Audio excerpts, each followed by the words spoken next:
Hai semuanya, kembali lagi di Vini DRD Channel, dan hari ini kami akan menceritakan film fiksi ilmiah berjudul The Witch, Part 1, The Subversion, yang dirilis pada tahun 2018. Jadi, duduklah, rileks, dan nikmati ceritanya.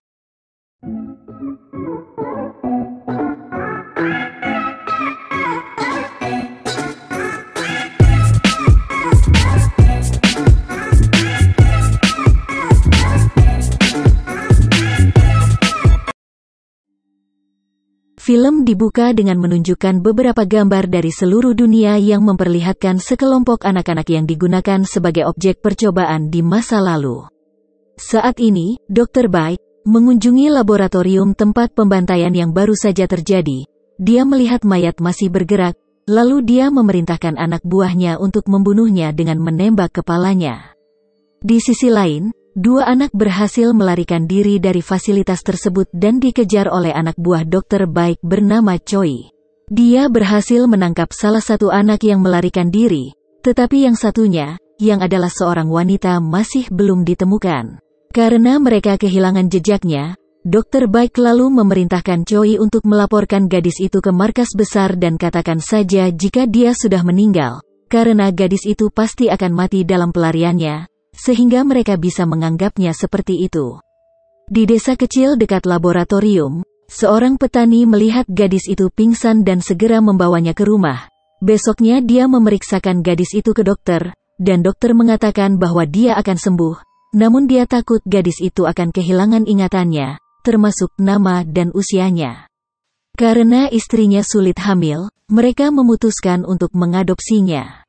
10 tahun kemudian, gadis bernama Jayun menjalani kehidupan normal sebagai putri petani tanpa mengingat masa lalunya. Pada hari itu dia ingin membeli makanan sapi tetapi lupa membawa uang. Penjual tak mau memberikannya karena dia belum membayar hutang sebelumnya. Namun anak penjual yang menyukainya, diam-diam memuat makanan sapi yang diminta ke dalam truk dan meminta Jayun untuk pergi. Namun penjual sangat marah setelah mengetahuinya. Terungkap bahwa ibu Jaeon menderita penyakit Alzheimer, dan keluarganya juga sedang menghadapi masalah keuangan. Ayahnya berencana menjual beberapa sapi lagi untuk kebutuhan hidup mereka, meski sekarang harga sapi sedang terjun bebas. Setelah mandi, Jayun tiba-tiba mengalami sakit kepala yang parah. Untungnya itu tidak berlangsung lama. Malamnya dia menjelajahi internet untuk mencari tahu informasi tentang penyakit Alzheimer, dan menemukan beberapa dokter ahli penyakit otak, dengan harapan dia akan menemukan cara untuk menyembuhkan ibunya. Keesokan harinya, Jayun pergi ke sekolah bersama sahabatnya, Myung-hee, yang tiba-tiba menyarankan Jayun untuk mengikuti audisi kontes menyanyi internasional, dengan hadiah total $500.000. Jayun setuju, karena jika dia menang dia akan dapat membayar tagihan rumah sakit ibunya, dan uang tidak akan menjadi masalah lagi di keluarganya.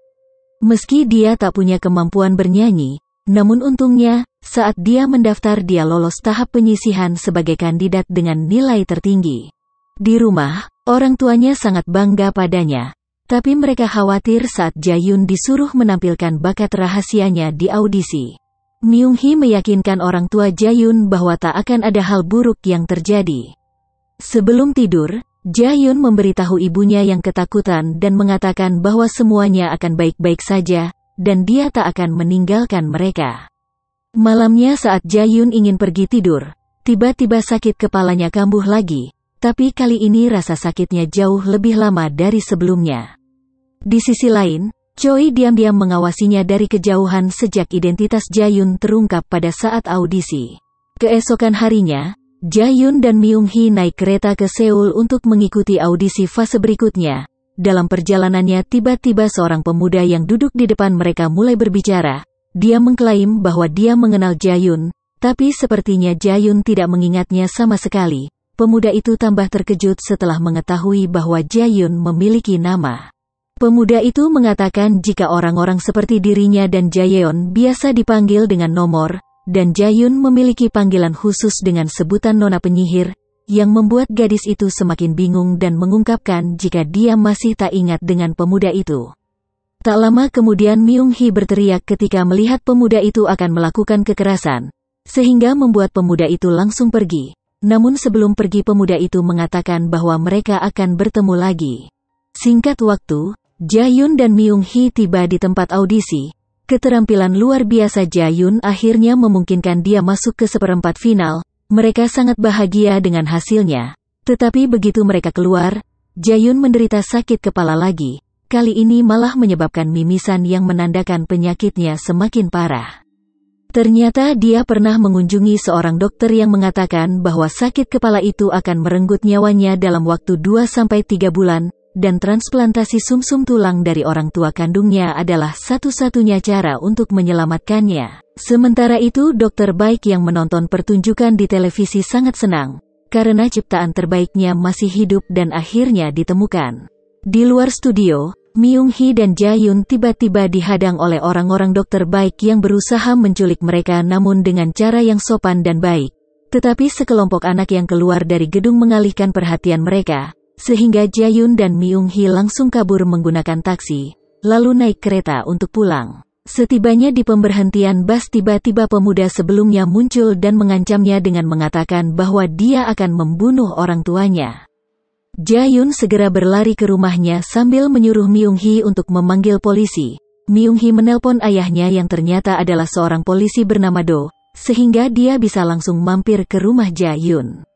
Saat pemuda itu hendak menyerang rumah, petugas Do datang tepat waktu dan dengan sopan menanyakan identitas mereka. Tak lama kemudian, Jae-yun dan Myung-hee tiba di rumah dan mereka berlari dengan panik memasuki rumah.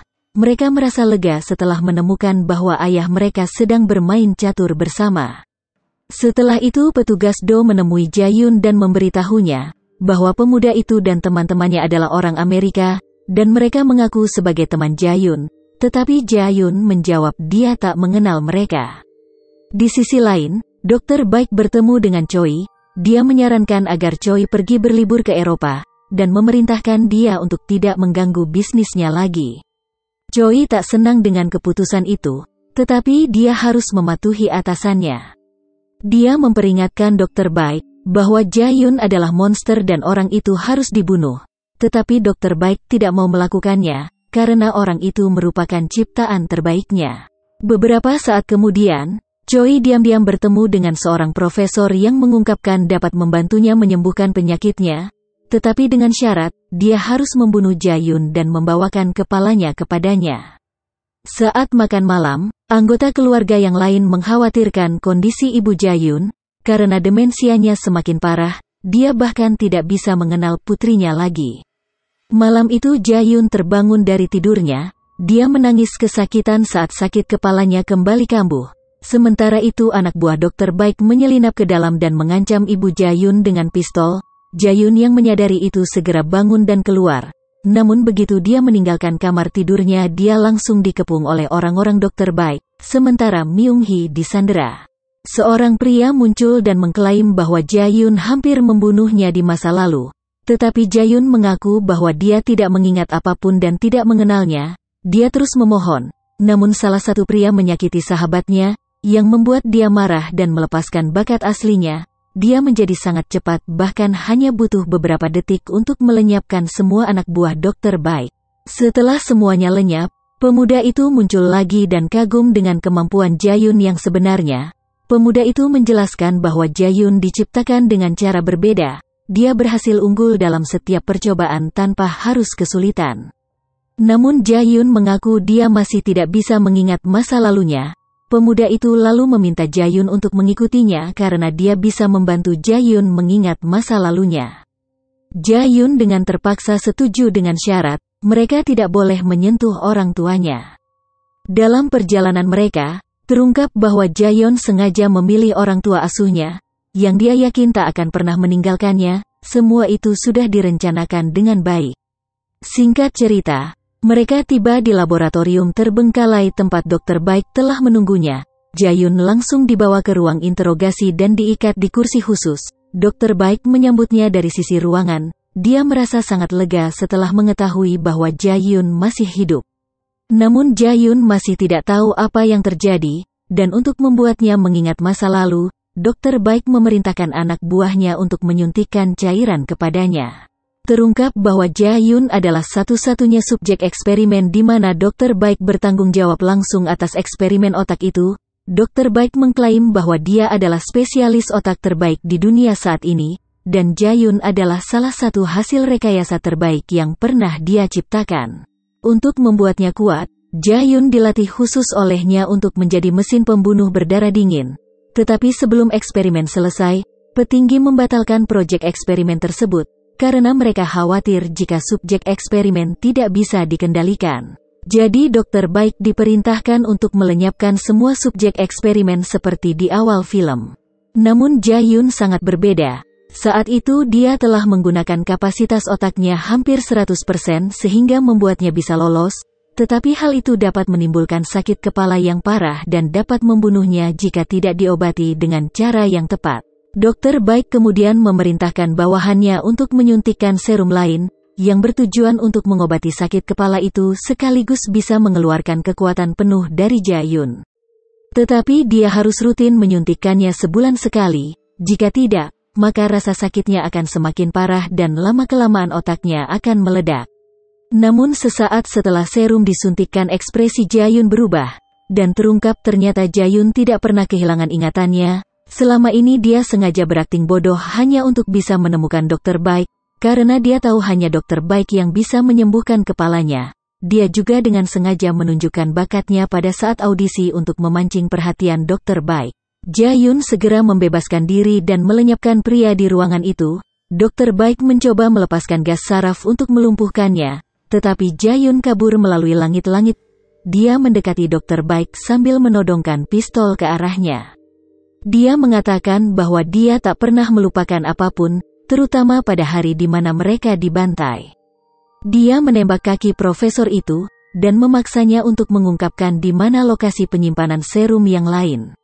Sementara itu, pemuda sebelumnya menyadari bahwa dirinya ditipu, dia dan temannya langsung menuju ke ruangan Ja-Yun, tetapi tiba-tiba Choi dan anak buahnya muncul dan mulai menembaki mereka.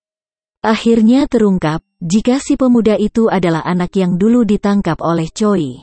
Baku tembak terjadi, dan Choi memerintahkan anak buahnya untuk menembak kepala jika ingin membunuh mereka.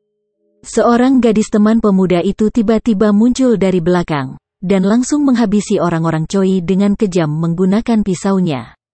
Di sisi lain, pemuda itu tiba-tiba menyerang Ja-Yun dan menantangnya berduel. Dengan sombong mengatakan dia jauh lebih kuat dari sebelumnya, mereka pun bertarung tetapi Ja-Yun masih lebih cepat untuknya. Dia bahkan tak dapat menyentuhnya. Sampai akhirnya dia dibuat babak belur oleh Ja-Yun. Dr. Baik mencoba melarikan diri tapi Ja-Yun menembak satu kakinya lagi. Saat Ja-Yun akan menghabisi pemuda itu, Choi tiba-tiba muncul menembaknya. Dia juga menembak Dr. Baik karena muak dengan perintahnya. Tiba-tiba Ja-Yun berdiri di belakangnya dan dengan mudah membunuh Choi. Karena dirinya sekarang sudah berada di level yang berbeda. Pemuda itu masih tidak menyerah dan mencoba menembak, bersamaan dengan seorang gadis lain mencoba menikam Ja-Yok dari belakang, tapi Ja-Yun menghabisinya dengan mudah. Pada akhirnya, Ja-Yun memaksa pemuda itu untuk memberitahukannya di mana lokasi serum yang lain disimpan, tetapi pemuda itu menolaknya sehingga Ja-Yun langsung menembak kepalanya.